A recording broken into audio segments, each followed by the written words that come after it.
Bertemu kembali sejak Januari hingga 13 November lepas hampir 10,000 individu dilaporkan hilang pekerjaan di Pulau Pinang. Bagi mengatasi masalah pengangguran di negeri itu, Kerajaan Pulau Pinang menubuhkan portal pencarian kerja dalam usaha membantu mereka yang terkesan terutama dalam kalangan belia.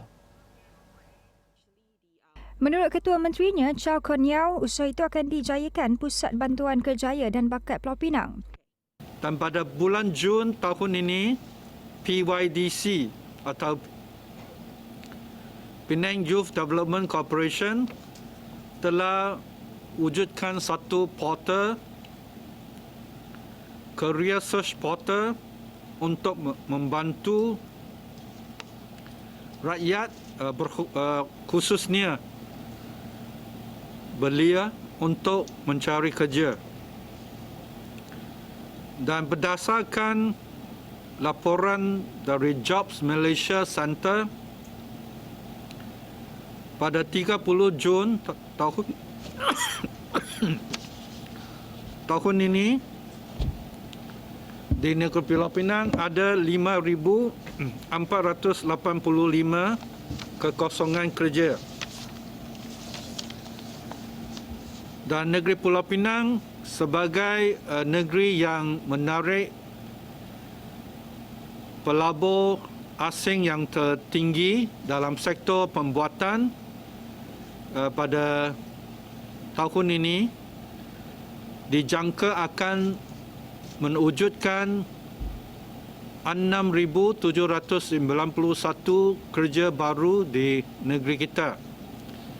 Jadi kita dapat lihat bahawa memang ada thousands of opportunities bagi rakyat Pulau Pinang mendapat kerja.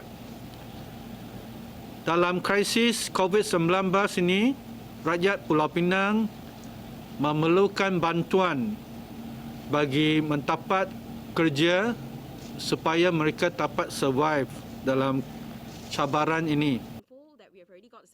Justru orang ramai boleh menghantar resume melalui portal operatorpengeluaran.my dan technicians.my. Dalam pada itu, beliau turut memaklumkan lebih banyak portal dan aplikasi pekerjaan yang memberi tumpuan terhadap industri sedang diusahakan bagi memenuhi pasaran tenaga kerja di seluruh Pulau Pinang dan negara.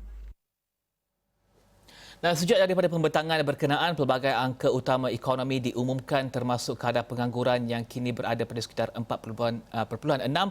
Dalam masa yang sama, KDNK negara yang menguncup 2.7% tahun ke tahun pada suku ketiga. Bank Dunia dalam laporan Jobs Recovery for Malaysia Budget 2021 and Beyond menyentuh berkenaan pekerja ataupun bekerja dari rumah, pekerja yang berisiko diberhentikan kerja dan juga polisi yang lebih meluas untuk membantu pemulihan ekonomi. Kita ingin membincangkan perkara ini bersama dengan pakar ekonomi Hub Kewangan Mapan dan Pertubuhan Inklusif Bank Dunia Dr. Amanina Abdul Rahman. Doktor, pertama sekali daripada kajian Bank Dunia sendiri, adakah belanjawan ini mampu untuk bantu golongan rentan ataupun vulnerable melihat kepada kita tidak tahu selama mana COVID-19 akan terus melanda dan juga pelbagai usaha dan juga peruntukan diberikan untuk mewujudkan 500,000 pekerjaan. Bagaimana doktor melihat kepada belanjawan 2021 ini? Terima kasih. And I hope it's okay if I continue in English. Thank you for having me today. To start, I think Budget 2021 has actually placed a degree of emphasis on protecting livelihoods. With the new Bantuan Prihatin Rakyat program covering a larger group of people than its precursor, Bantuan Sara Hidup. And there has also been an increase in the benefit levels for a number of the social assistance programs that have been implemented by Jabatan Kebajikan Masyarakat. Of note, we also see the maximum benefit level for Bantuan Kanak-Kanak was increased substantially from RM150 to RM1,000 per household. And all of these contribute to protecting the vulnerable people, including those who have lost their jobs during the crisis. However, depending on the process of economic recovery in the coming months, further rounds of support may be needed. And if the crisis continues for much longer, additional rounds of cash transfers targeted at the B40, independent of registration with the employment insurance system or other forms of social insurance, will be particularly important to provide short-term financial relief, support medium-term economic recovery, and support consumption and human capital development at a time of crisis. Dan selain daripada bantuan kewangan yang doktor katakan berjangka masa pendek, adakah doktor melihat inisiatif jangka sederhana yang panjang yang lebih melihat kepada struktural kesan COVID-19? Bagaimana doktor melihat kepada pengujudan pekerjaan untuk tempoh sederhana dan panjang selain daripada pemberian tunai dan juga bantuan langsung yang ada dalam Belanjawan 2021? Terima kasih, Rizal. So dalam jangka masa setengah dan panjang, one option is to reconsider Malaysia's social protection and social protection strategy first, and then looking at jobs. So if we think about the social protection strategy, the first thing that we can do is really to look at initiatives that can provide adequate old age income protection for all Malaysians. For example, through increased coverage and adequacy of EPF and a modest, broadly targeted social pension. We can also look at measures to deepen social assistance for the B40 through better coordination of programs, to making all of the B40 are included in these programs and promoting the productive employment of the B40. So it can do is really to link assistance to employment. And the third, which I think links more to jobs recovery, is to strengthen programs intended to support employment, such as programs that can match workers to jobs. And we have seen a little bit of that in Budget 2021 as part of the Jana Kerjaya program. Dan bagaimana pula dengan program-program spesifik untuk mewujudkan pekerjaan, seperti yang doktor katakan sebentar tadi, My Penjana Kerjaya dan juga majlis untuk mewujudkan pekerjaan tersebut. Adakah doktor melihat ini bersikap proaktif ataupun bagaimana? Yeah. So I think that these measures have been proactive, and those measures introduced in Budget 2021 have placed some emphasis on employment and re-employment. So there has been a job guarantee. The government has provided a job guarantee, and that's for about 50,000 workers, and that's important for promoting job creation. But importantly, there's also been the facilitation of upskilling and reskilling of workers. So we've seen by 2021, as well as in the Perdana program earlier, that there have been various initiatives that support training of workers, and this is actually important because in a crisis, it will be for workers to be able to obtain jobs. Or jobs in re-employment, they would need to upskill themselves, and particularly in terms of digital skills and social-emotional skills, which are increasingly important given the rapid technological change which has been accelerated by the crisis. Tapi ini tentunya akan mengambil sedikit masa sebelum pekerjaan itu dapat diberikan kepada mereka yang melalui latihan ini, dan mereka melihat kepada penyelesaian ataupun mereka yang menganggur pada ketika ini melihat kepada penyelesaian immediate ataupun sekarang. Mereka ingin penyelesaian sekarang. Jadi bagaimanakah untuk mengimbangi penyelesaian sekarang dalam masa yang sama latihan dan juga perubahan kepada proses dan juga polisi yang sedikit mengambil masa yang lama? Bagaimana doktor melihat kepada mengimbangi kedua perkara tersebut? So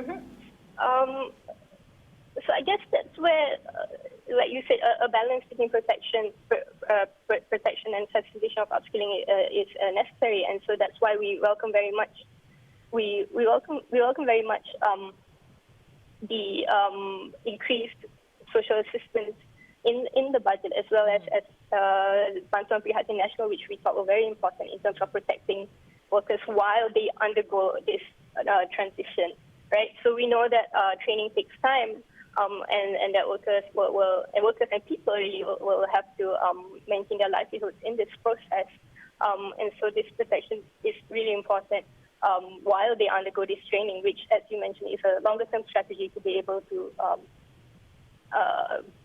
be re-employed in the post-COVID economy.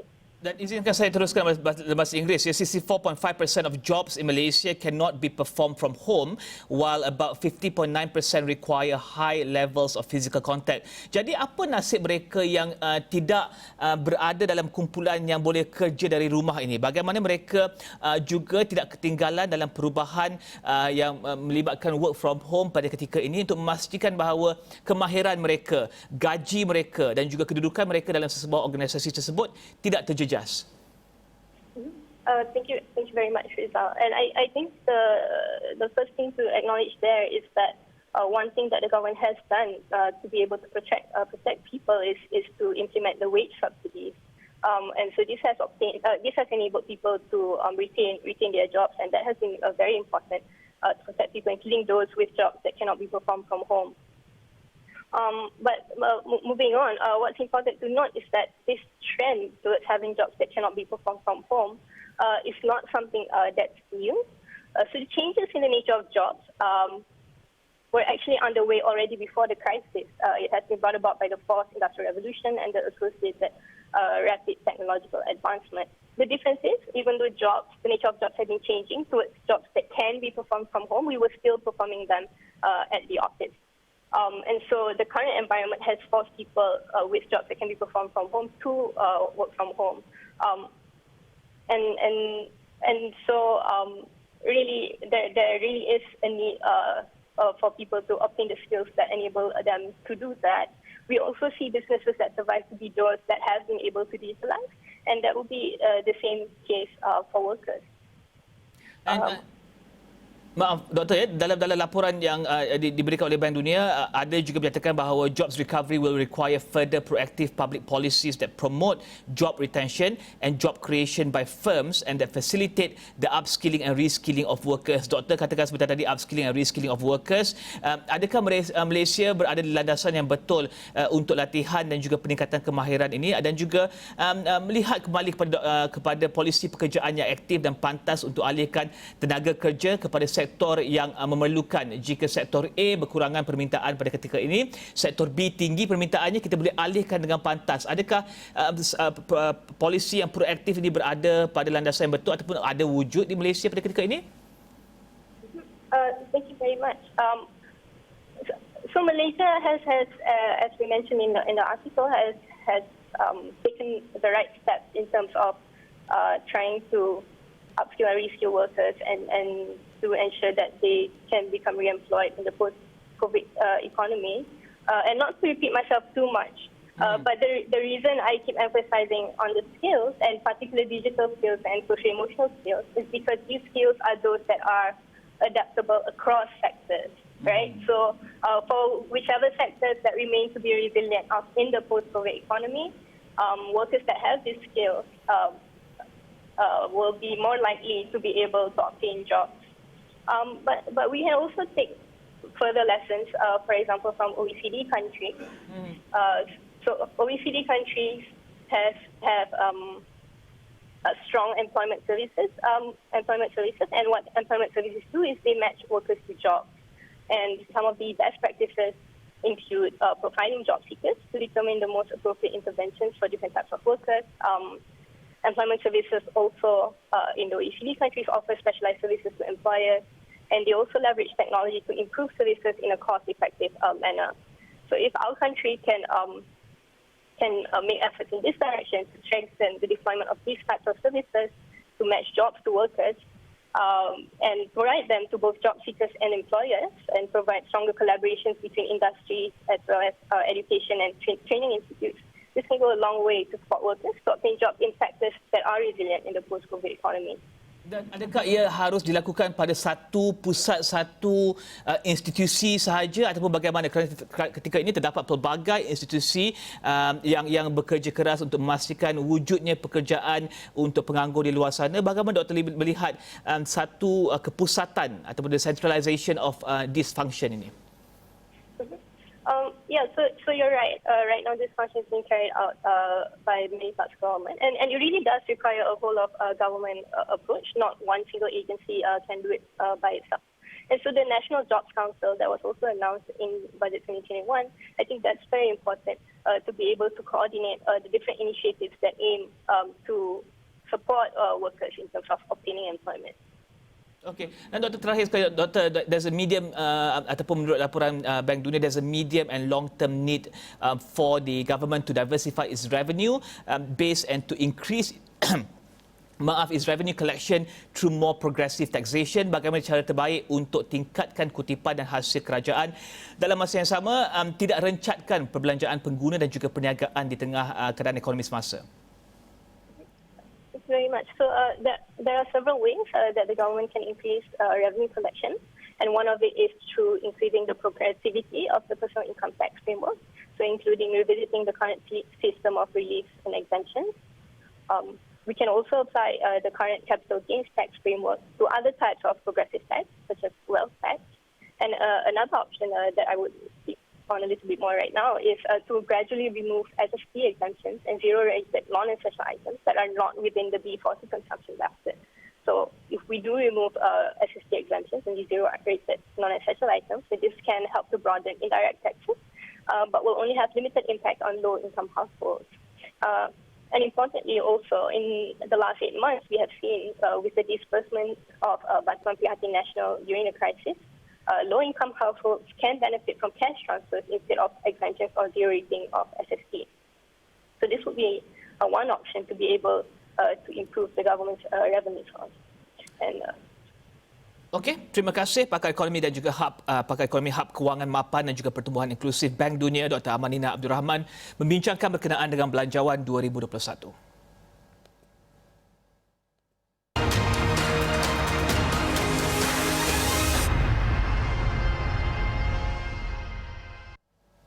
Seterusnya, Malaysia perlu mengenal pasti sistem telekomunikasi sebagai utiliti asas selepas air dan juga elektrik. Ini kerana jelas Pengerusi Suruhanjaya Komunikasi dan Multimedia Malaysia SKMM Dr. Fadlullah Suhaimi Abdul Malik, dengan cara tersebut capaian internet boleh diagihkan secara menyeluruh. Kekangan yang utama adalah kita di Malaysia ni, kita tidak mengenal pasti telekomunikasi sebagai utility. Jadi kita siapkan taman, kita suruh pelabur masuk, ya, api, air ada.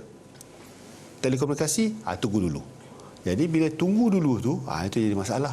Katakan kita macam api dengan air. Takkan kita nak bagi rumah satu, lepas tu rumah yang nombor dua tak pakai, nombor tiga kata nantilah KIV. Mana boleh, kan? Jadi kalau kita jadikan sebagai utility, insya-Allah buka aja taman, talian gentian fiber dah ada. Dan di situlah kita sekarang kita telah mencuba untuk mendapatkan polisi di peringkat persekutuan dan juga di peringkat negeri supaya utility komunikasi ini adalah utility yang ketiga. Jadi bila keluar dia kebenaran merancang, automatik 3 perkara ni mesti ada. Tapi makan masa lah, sebab yang kita cerita ni hasil kekangan yang dah bertahun-tahun. Dan seterusnya, perkembangan antarabangsa saham di pasaran Amerika ditutup rendah dengan lebih banyak penutupan aktiviti akibat COVID-19 dilaporkan. Terkini sekolah di New York akan ditutup akibat penularan COVID-19. Dalam dagangan Rabu, kesemua indeks utama jatuh, namun saham Tesla meningkat dan bantu kurangkan kerugian Nasdaq. Menurut laporan Reuters yang memetik Inverness Council di New York, pelabur ketika ini keliru dengan fokus sama ada pada jangka panjang dengan vaksin atau jangka pendek dengan penutupan aktiviti. Pada penutup, indeks Dow Jones jatuh lebih 344 mata, Nasdaq jatuh 97 mata dan juga S&P 500 jatuh 41 mata. Dan selepas hampir 2 tahun digantung operasi pentadbiran penerbangan Amerika, luluskan penerbangan semula pesawat Boeing 737 MAX. Pesawat berkenaan melalui proses penilaian selama 20 bulan dan juga juruterbang akan diberikan latihan semula. Pada semakan akhir, saham Boeing, antara pengeksport terbesar Amerika, jatuh 6%. Pesawat itu digantung penerbangan di seluruh dunia pada bulan Mac 2019 selepas 2 insiden kemalangan pesawat Ethiopian Airlines dan Lion Air yang mengorbankan nyawa 346 penumpang berlaku dalam tempoh 5 bulan. Ketua Pentadbiran Penerbangan Persekutuan FAA, Stephen Dixon, menandatangani arahan pada Rabu untuk membatalkan pergantungan. Today, we took the final steps to enable the Boeing 737 MAX to safely return to commercial service. And this morning, I signed an order rescinding the grounding order that the FAA issued on March 13th, 2019. Dixon berkata perubahan reka bentuk dan latihan juruterbang yang diwajibkan oleh FAA menjadikan pesawat tidak mungkin mengalami kemalangan yang sama yang malangnya membunuh 346 orang. Dalam video FAA, Dixon berkata buat masa ini FAA akan memeriksa setiap 737 MAX baharu sebelum membenarkan pesawat itu terbang. Syarikat penerbangan Amerika Syarikat akan dapat menerbangkan 737 MAX selepas Boeing mengemaskini perisian dan komputer kritikal di setiap pesawat dan juruterbang mendapat latihan dalam simulator penerbangan. FAA berkata arahan itu dibuat dengan kerjasama pengawal keselamatan udara di seluruh dunia. Langkah itu diikuti pendengaran Kongres yang menyeluruh mengenai kemalangan yang menyebabkan kritikan terhadap FAA kerana pengawasan yang lemah dan Boeing kerana bergegas melaksanakan sistem perisian baru yang meletakkan keuntungan melebihi keselamatan dan akhirnya menyebabkan pemecatan ketua pegawai eksekutifnya. Penyiasat memberi fokus kepada perisian anti-pegun yang dihasilkan Boeing untuk mengatasi kecenderungan hidung pesawat menjunam kerana ukuran dan penempatan enjin. Perisian itu mendorong hidung pesawat berulang kali menjunam pada kedua-dua pesawat malang itu, menyukarkan juruterbang untuk mendapatkan kembali kawalan. Dalam setiap kes, sensor yang bermasalah membuatkan hidung pesawat itu menjunam ke bawah. Perisian baru ini memerlukan input dari dua sensor untuk mengaktifkan perisian. Boeing berkata perisian itu juga tidak akan mengatasi kawalan juruterbang seperti sebelum ini. Boeing menukar perisian itu agar hidung pesawat tidak berulang kali menjunam ke bawah untuk mengatasi kemungkinan terhenti aerodinamik. Boeing juga perlu mengubah laluan wayar ke arah bar penstabil ekor pesawat. Saham Boeing meningkat 3.5% kepada $217.38 pada awal dagangan pada Rabu. Itu kira-kira separuh daripada paras tertinggi sepanjang masa $440.62 yang dicapai pada 1 Mac 2019, hanya beberapa hari sebelum kemalangan Utopia lebih baik di atas paras $95 pada bulan Mac 2020 ketika wabak tersebut menyebabkan gangguan besar dalam perjalanan dan ekonomi global. Isu Boeing 737 MAX dan COVID-19 akibatkan pembatalan penghantaran pesawat dan Boeing hanya menghantar 111 pesawat pada tahun ini. Ini berbanding 210 yang dihantar pada tahun lepas. Dan paparan itu mengakhiri Niaga Awani untuk hari ini atau pagi ini. Teruskan bersama kami di Astro Awani. Saya Riza Zulkafli. Salam hormat.